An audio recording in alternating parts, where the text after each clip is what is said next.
morning. Welcome to Wednesday morning Bible study. We're already 5 minutes later than that. We're starting at 10:30 from now on. I'm just finding that by the time I attend to everything else I need to do on Wednesday mornings that I'm always late, so we're going to change the whole plan.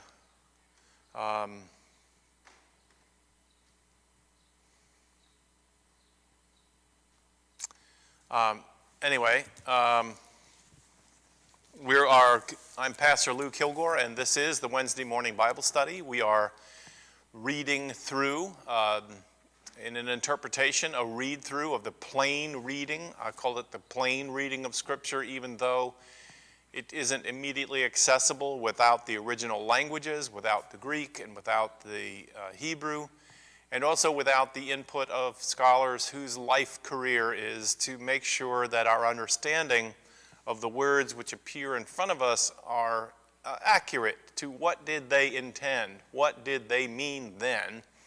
The preacher's job is to then say, what does it mean for us now? So in this time, I do some of that crossover. I am a preacher, pastor, but I'll be attempting to give you at least an understanding of the reading of the Bible, the plain reading of Scripture, so that you can then make up your mind and listen and be edified, strengthened in your life of faith through the reading of this book. I think the psalm today, which we're going to be working on, is Psalm 14. That's where we are in our read-through of the Psalms. And it's a short psalm, but wow, is it packed. So let's get right to it. We'll read it. Again, I'm just going to say from the very beginning, it's not possible, really, from the language and from the ancient manuscripts to tell when this psalm was actually constructed. It is found in a collection of psalms which were used in the synagogues and in the temple through much of the period of Israel's experience, both before the destruction of the temple and after, before the diaspora. If you know anything about Israel's ancient history, you know that the people formed a nation, if you will. King David and others then ruled over the nation, and there was civil war, and the nation divided, and then there was the captivity of various neighboring armies, the Babylonians and the Assyrians. Their history is filled with so many different experiences, both of success in a way in terms of living out God's plan for them in their world, and also abject failure, the inability to hear God or to do what God is asking them to do. But it's also a story of God's faithfulness all the way through. And along the way, these songs were written. They're songs that are being written in the communities of faith today. Song is a way of expressing faith, and poetry and song are bound together in basically two books. We are reading in the first book of Psalms, and we're reading the one which is numbered 14. In the second book of Psalms, not divided that way in our Bibles, but in the second collection for the Psalter, there is another psalm which is almost identical to this one. It's Psalm 53. But the use of certain words and use of the name of God in this one, as opposed to Psalm 53, tell us this is probably the more ancient one. And I don't know that matters that much in terms of our effort to hear the plain message of it. But anyway, it's just interesting. It is, again, for the musical director, and it's called For David. We've talked about these attributions before. It does not mean that this was a psalm. Obviously, it doesn't say it was written by David. It was for David. And it can be for David if written 1,000 years after David is gone. And that's just the way the Psalms work. So let's get to it. Let's get right to the reading of it. I thought that I would read from I guess I would call it the more plain translation, the one that has been made smooth in English, and then I'm also going to reread it from the more specific translation of the original languages. So we are talking about Psalm 15. So in the New Revised Translation, the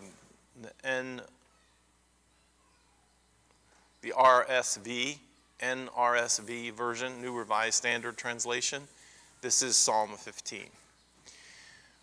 O Lord, who may abide in your tent? I'm sorry, it's Psalm 14. I jumped ahead. Psalm 14, pardon me. Fools say in their heart, there is no God. They are corrupt and they do abominable deeds. There is no one who does good. The Lord looks down from heaven on humankind to see if there are any who are wise, who seek after God. They have all gone astray.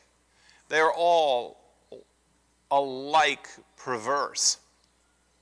There is no one who does good. No, not one. Have they no knowledge, all the evildoers who eat up my people as they eat bread and do not call upon the Lord? There they shall be in great terror. For God is with the company of the righteous. You would confound the plans of the poor, but the Lord is their refuge. Oh, that the deliverance for Israel would come from Zion, when the Lord restores the fortunes of his people. Jacob will rejoice, Israel will be glad. Now I'm going to read, just again, if you have it in front of you, that's good. I'm going to read to you from the commentator's translation, which makes verse 1 for the musical director for David. The fool has said in his heart, there is no God. They are perverse. They do horrible deeds. There is not one doing good. The Lord has looked down from heaven and the sons of man to see upon the sons of man to see if there is one acting prudently, one seeking God. The whole lot have turned aside. Together they are corrupt. There is not one doing good, not even one.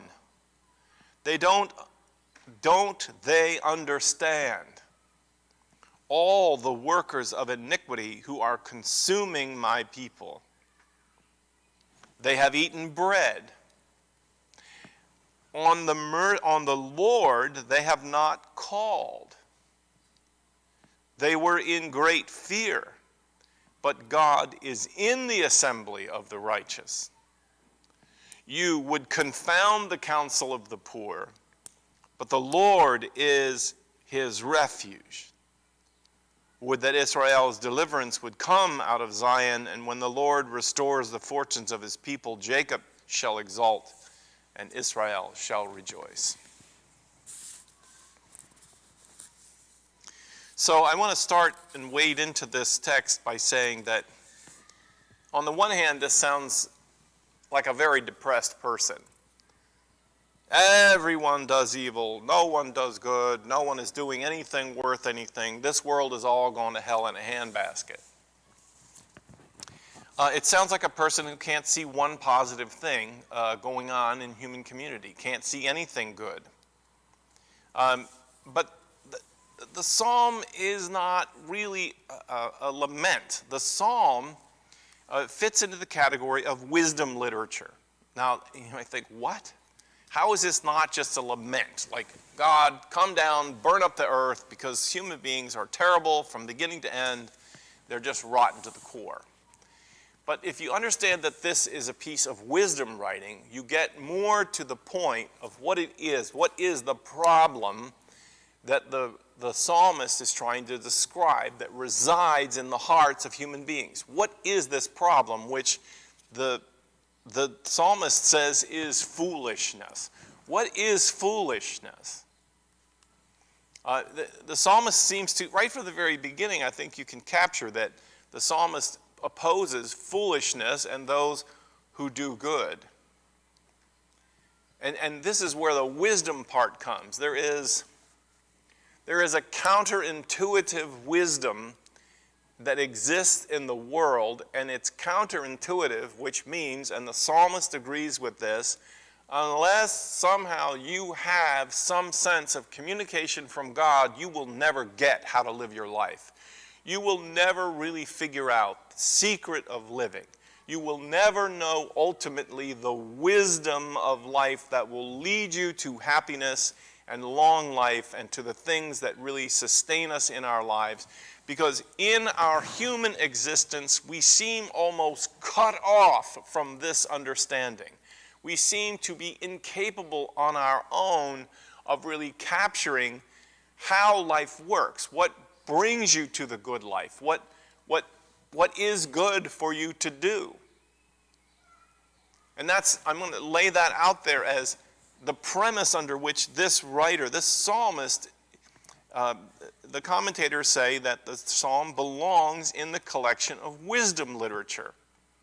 There is a lament, yes, but the lament is not like other laments, which is, "Oh Lord, my enemies grow in strength, and I appear to be nothing to you. Please come down from heaven and vindicate me," and all that. No, this is different. The Lord looks down from heaven and doesn't see a single human being who seems to understand understand is the key, who doesn't seem to understand how we are to live our lives.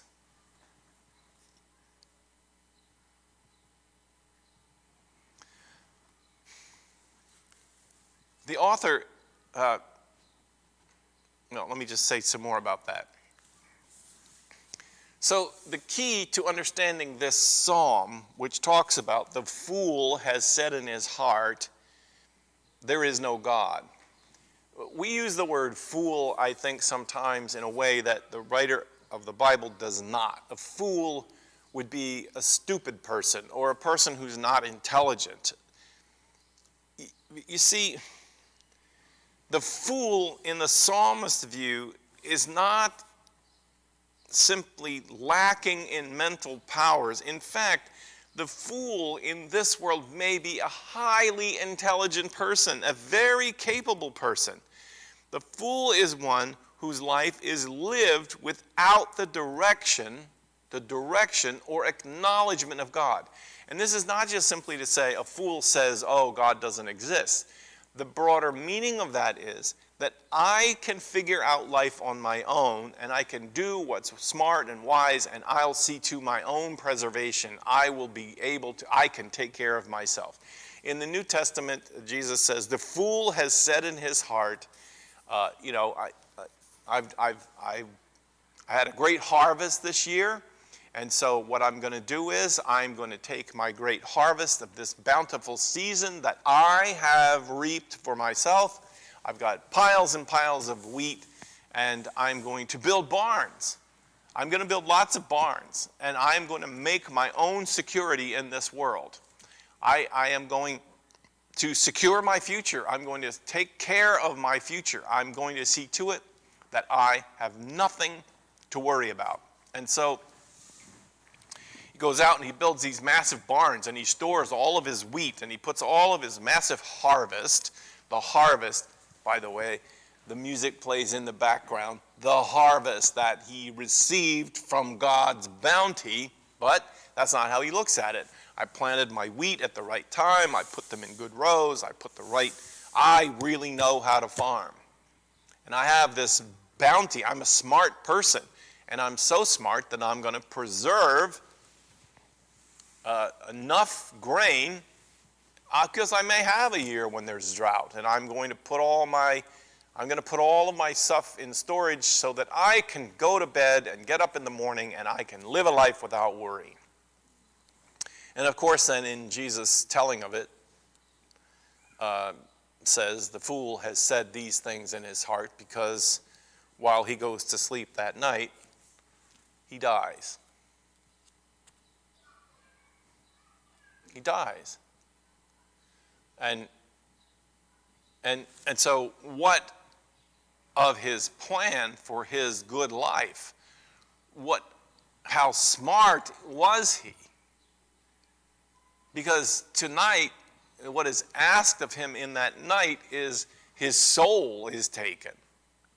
And this is where it becomes wisdom literature. the challenge of living in this world, and I hope to make some connections here today. I hope I can get there.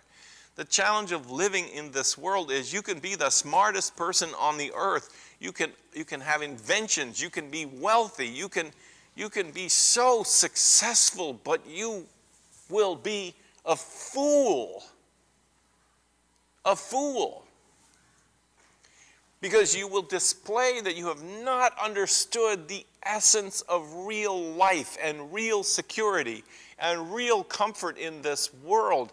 And so that is to say, the fool is defined what is missing in the life of this very intelligent, wise, successful person. In the psalmist's view, loving kindness. This is a really important word. This is a really important concept in terms of the difference between a foolish person's life and a person whose life is actually connected somehow with integrity to the way life is designed. I love it. Loving kindness. Loving kindness.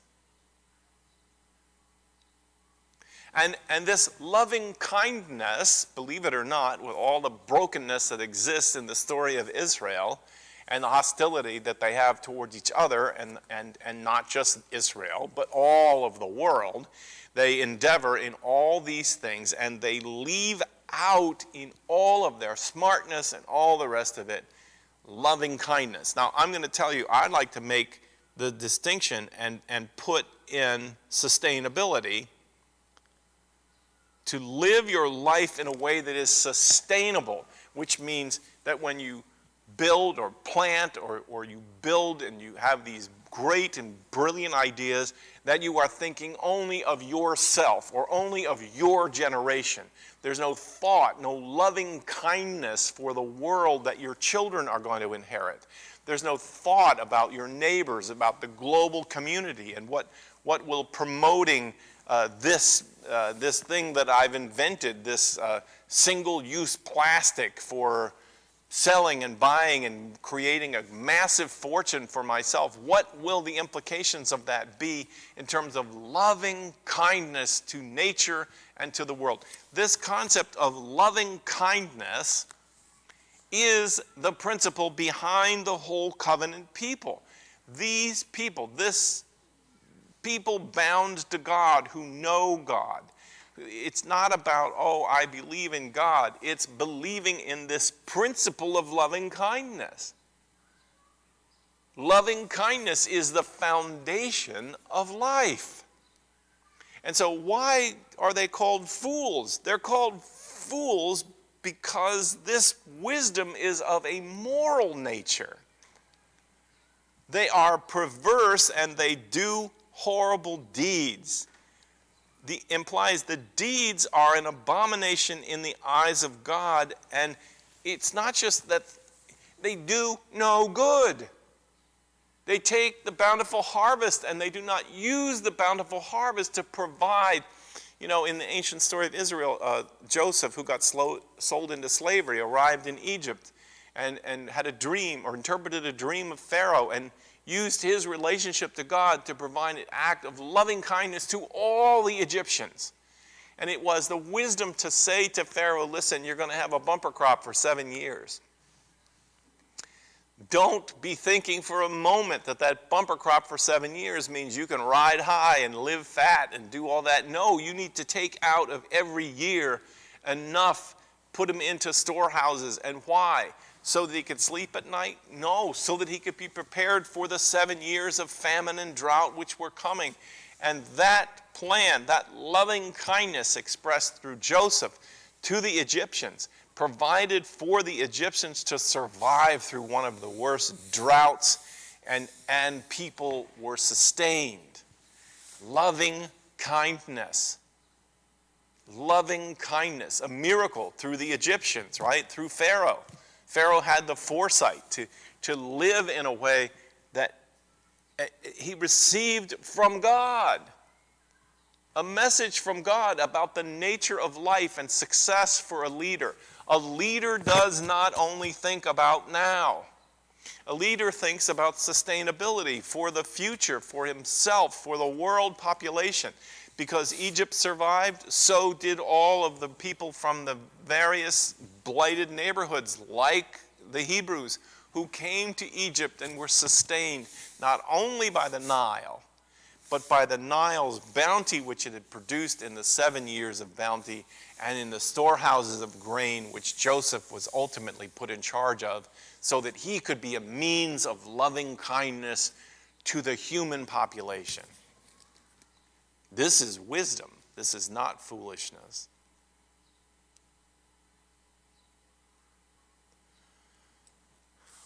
This text provides a theological perspective on foolishness and folly in life. The designation of fool is not a human label, for those so named in the Psalms were anything but fools in terms of human perspective. They were not foolish people. They were not bums laying on the sidewalk, drinking away today and saying tomorrow we die. The ultimate reason for God providing the label of fool, and the word "you are a fool" comes from God. It's a word spoken by God, who looked down from heaven and saw the human beings and how they were behaving. It was short-sightedness. It was self-sightedness. It was the opposite of loving kindness.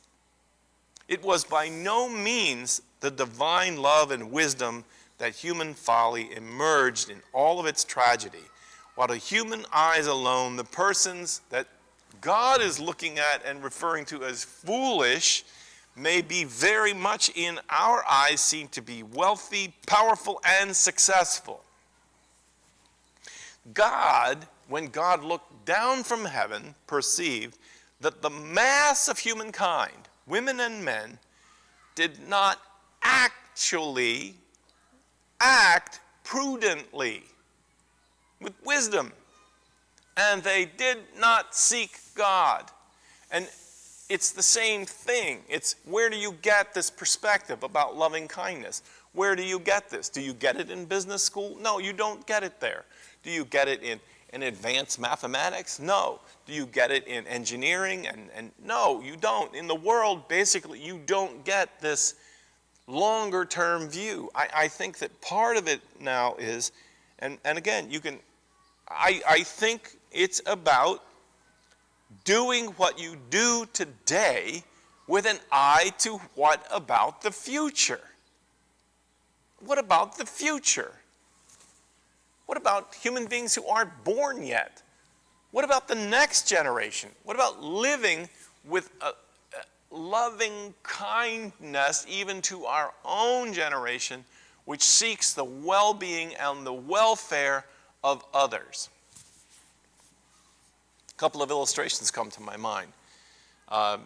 In this congregation, we have a woman, Elaine Griswold, who has been doing a fabulous work in building a school in Uganda.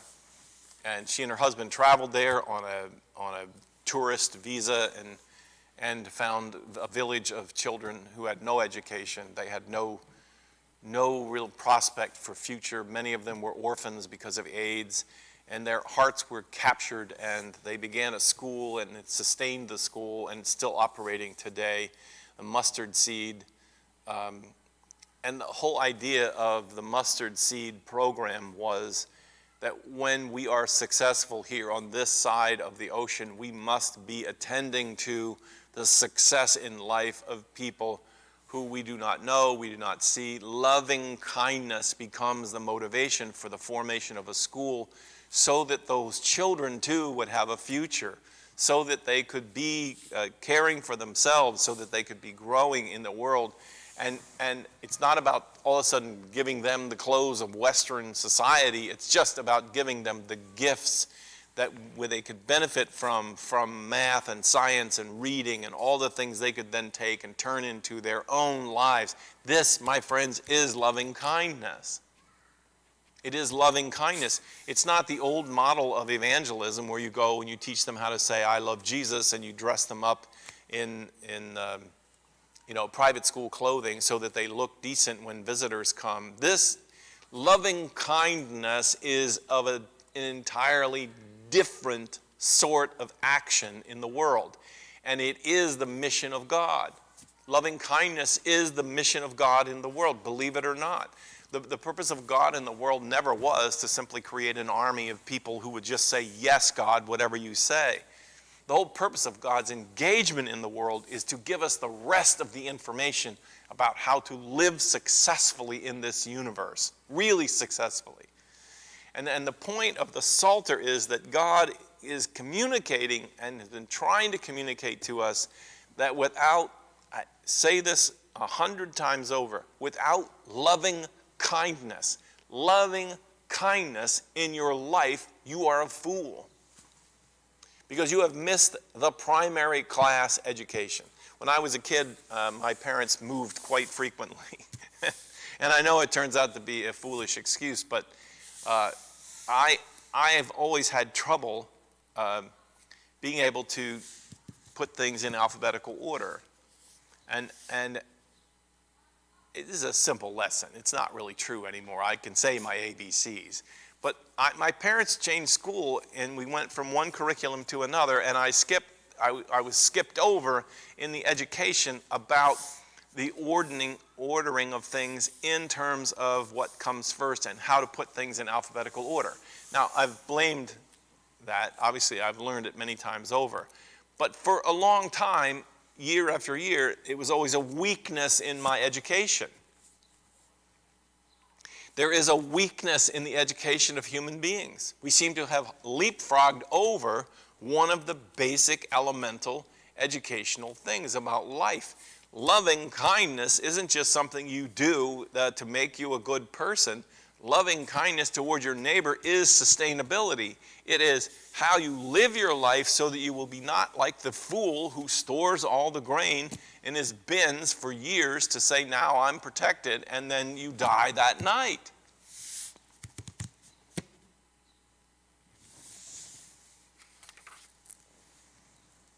I don't know, does loving kindness equate with the word compassion?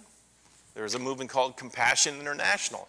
I tend to like the religious, theological understanding of Jesus as God's compassion in the world.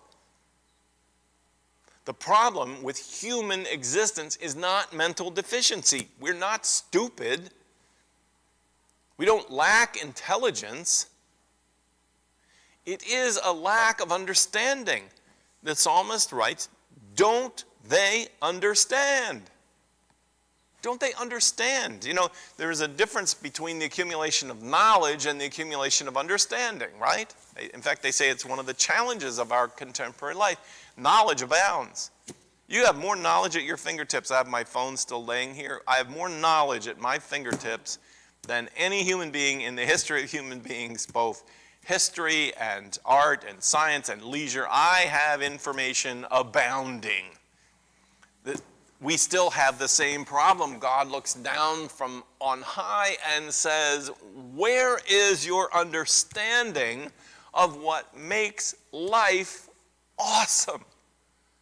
Of what makes life truly beautiful? Where is your understanding of that? And the reason God is asking is because there's a sense in which there's only one source of that. There's only really in life. You are not simply going to stumble upon this. If you just go out into life and you go through life, you're going to act like the fool. You're going to think, you're going to live as if loving kindness toward your neighbor is really not all that important. But when you hear the word of the Lord through a loving kindness act of others or whatever, you begin to experience the word of God, which is loving kindness, which is the actions toward you that you look at and say, why would someone do that for me? This doesn't make sense in the sequence of wisdom and knowledge that happens in the world. And you receive the word of the Lord. You start to experience loving kindness that you have not earned. And in the miracle of God's communication to you and to me and to others in the world, we begin to receive the wisdom of God. Listen to what the commentator says. The works of the fool, now remember, a fool is not a stupid person. The works of a fool can never secure justification in the sight of God, devoid as they are of that loving kindness which is the essence of God. The fool has neither love nor righteousness. For such, in order to get that, you must seek God. And though wisdom speaks of love, insight and morality in the New Testament context, wisdom has a more profound component, the ultimate wisdom of God. Which is why, for Christians, the ultimate wisdom of God was the act of Jesus. It was the arrival of Jesus in the world. Jesus' arrival in the world was an act of loving kindness towards human beings. And in some ways, it might be perceived as foolishness. What is this? Jesus comes among them, he loves them, he cares for them, he performs miracles that point them away from just the mundane things of life. He turns some bread into much bread. He turns water into wine. He lifts their eyes to see beyond the factual, mundane things of life. And however you think about it, the point is Jesus is stirring the hearts and minds of human beings to something beyond the grind of their lives. And what he is putting into that mix is this generosity, this kindness, this loving kindness. He didn't just turn water into wine. He turned the water at a wedding into the finest wine they had ever tasted. What does that mean? What is that pointing to? It's pointing to the fact that whether you're rich or whether you're poor, whether you're educated or whether you aren't, the one primary element that adds savor and joy and power to your life is this awareness of and receiving the loving kindness of God and the ability to share and to practice in loving kindness. You do not have to be rich to be generous. You do not have to be intelligent beyond all belief to provide acts of loving kindness which can redirect the course of human history.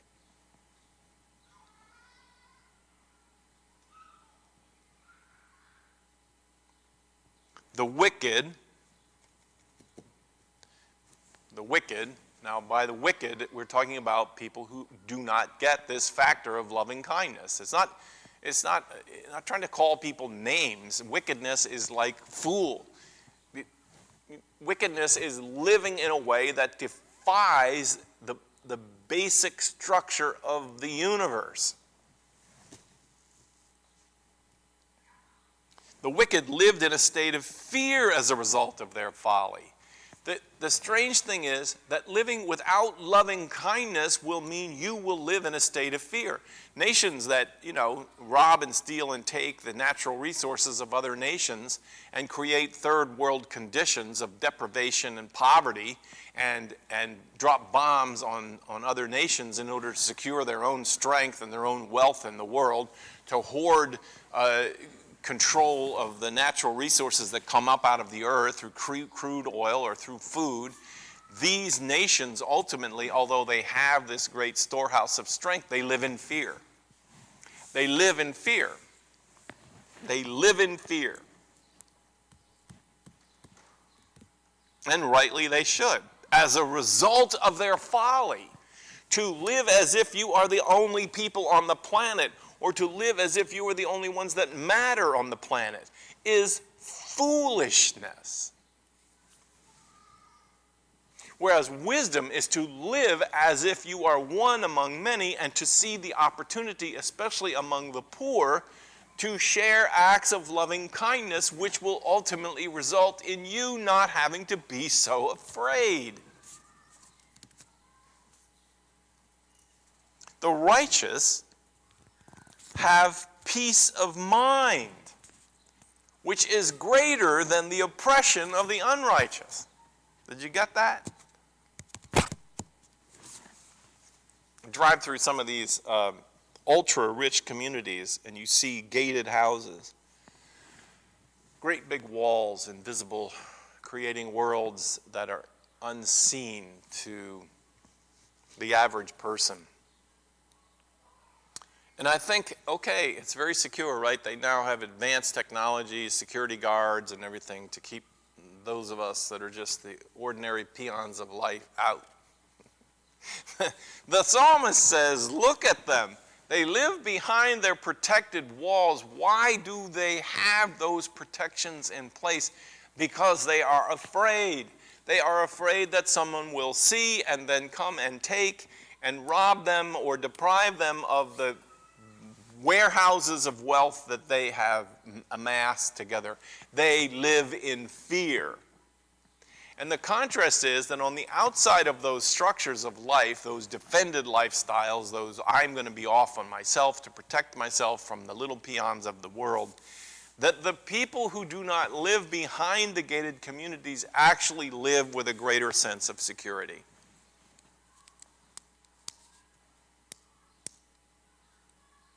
The fool attempts to do ill to all the righteous. Now, keep these categories in right mind.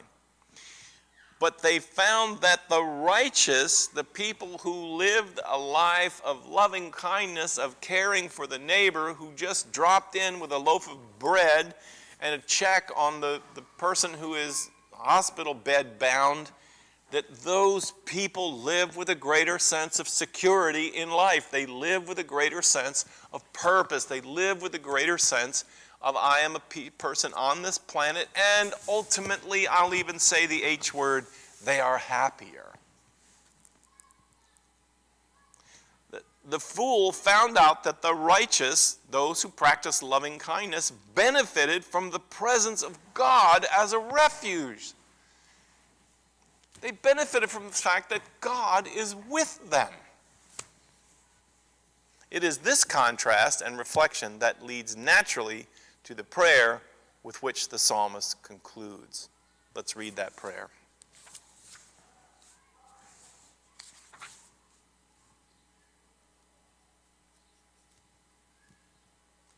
They were in great fear, but God is in the assembly of the righteous. They, being those who do not practice loving kindness or sustainability, who think only about how I can sell this to build my life today and don't worry about the consequences in the greater community of life for other human beings or for nature or for water pollution or for air pollution or for any of those other kinds of things. They live in great fear. Verse 5. But God is in the assembly of the righteous. And the righteous here is people who live with others in mind. You would confound the counsel of the poor. That's a word to those who live selfishly. But the Lord is their refuge. Here's the prayer. Would that Israel's deliverance would come out of Zion. Would that we would all hear this word of God. When the Lord restores the fortune of God's people, Jacob shall exult and Israel shall rejoice. I'll give you one last illustration here before I end.